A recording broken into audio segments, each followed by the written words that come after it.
पुत्रदा एकादशी सावन शुक्ल पक्ष।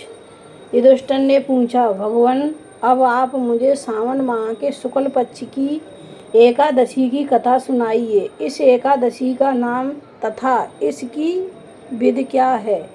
श्री कृष्ण भगवान बोले, हे राजन, इस कथा के स्मरण मात्र से ही वाजपेय यज्ञ का फल मिलता है। द्वापर युग के प्रारंभ में महिषमतीपुर में महीजित नाम का एक पुत्रहीन राजा था। वह सदैव चिंताग्रस्त रहता था। उसे वह राज्य दुखदायी प्रतीत होता था, क्योंकि पुत्र बिना इस लोक और परलोक दोनों में सुख नहीं मिलता है। राजा ने पुत्र की प्राप्ति के बहुत यत्न किए, परंतु वह निष्फल हुए। जब वह राजा वृद्ध होने लगा तो उसकी चिंता भी बढ़ने लगी। एक दिन उस राजा ने प्रजा को संबोधित करके कहा, प्रजाजनों, मैंने न तो अपने जीवन में पाप किया है और न अन्यायपूर्वक प्रजा से धन एकत्रित किया है। न मैंने कभी देवता और ब्राह्मणों का धन छीना है और न किसी की धरोहर ली है। मैंने प्रजा को सदैव पुत्र की तरह पाला है। मैंने अपराधियों को पुत्र और बंधुओं की तरह दंड दिए हैं। मैंने कभी किसी में भेदभाव नहीं किया है, सबको सम्मान माना है। इस प्रकार धर्मयुक्त राज्य करने पर भी मैं इस समय महादुख पा रहा हूँ। सो इसका क्या कारण है, मेरी कुछ भी समझ में नहीं आ रहा है। राजा महीजित की इस बात को विचार कर मंत्रीगण याद वन को गए। वन में जाकर उन्होंने बड़े बड़े मुनियों के दर्शन किए। उस स्थान पर वे वयोवृद्ध और धर्म के ज्ञाता महर्षि लोमश को यथायोग्य प्रणाम किया और उनसे विनय करने लगे, हे देव, हमारे अहोभाग्य हैं कि हमें आपके दर्शन हुए। लोमश ऋषि बोले, आप लोगों की विनय तथा आपके सद्व्यवहार से मैं अत्यंत प्रसन्न हूँ। अब आप मुझे अपने आने का कारण बताइए। मैं आपके कार्य को अपनी शक्ति के अनुसार अवश्य पूरा करूँगा। लोमश ऋषि के ऐसे वचन सुनकर सब मंत्रीगण बोले, हे महर्षि, महिषमतीपुर में एक महीजित नाम के राजा हैं। वह प्रजा का पुत्र की तरह धर्मानुसार पालन करते हैं, परंतु फिर भी पुत्रहीन हैं। इससे वह अत्यंत दुखी रहते हैं। हम उनकी ही प्रजा हैं। प्रजा का यह कर्तव्य है कि राजा सुख में सुख माने और उसके दुख में दुख। हमें उनके पुत्रहीन होने का कारण अभी तक प्रतीत नहीं हुआ। अब जब से हमने आपके दर्शन करे हैं, हमें तो पूर्ण रूप से विश्वास है कि हमारा कष्ट अब अवश्य ही दूर हो जाएगा।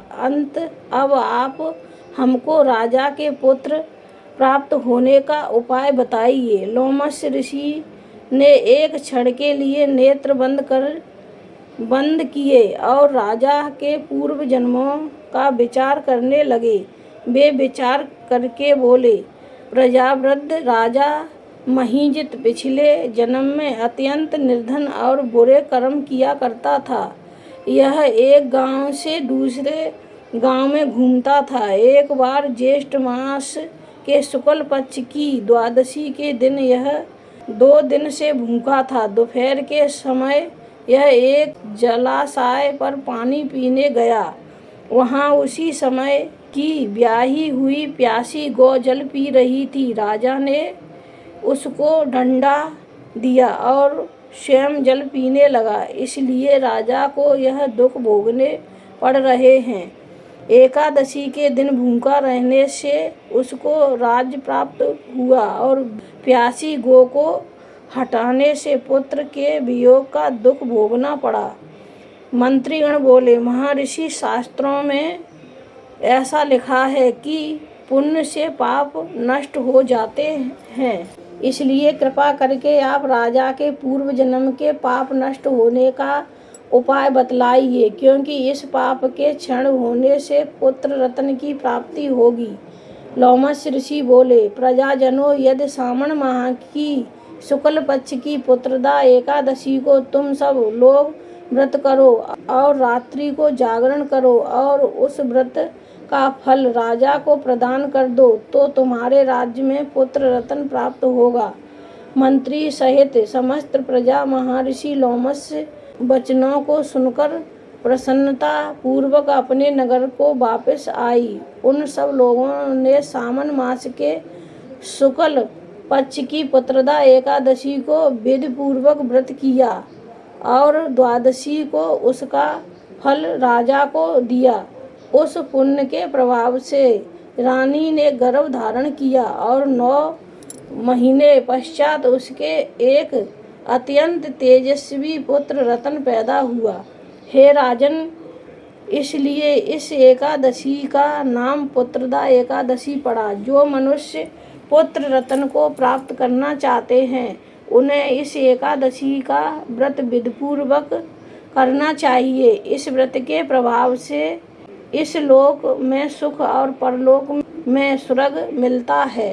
कथासार। पाप करते समय मनुष्य नहीं सोचता कि वह क्या कर रहा है, किंतु शास्त्रों से विविध होता है कि व्यक्ति का छोटा सा पाप भी उसे महान कष्ट भोगने को विवश कर देता है। अंत मनुष्य को पाप से डरना चाहिए, क्योंकि पाप नामक यह राक्षस जन्म जन्मांतर तक उसका पीछा नहीं छोड़ता। व्यक्ति को चाहिए कि सत्य व्रत का पालन करते हुए ईश्वर के प्रति पूरी निष्ठा रखे और यह बात सदैव याद रखे कि किसी के दिल को दुखाने से बड़ा पाप दुनिया में कोई नहीं है। बोलो एकादशी मैया की जय। बोल विष्णु भगवान की जय।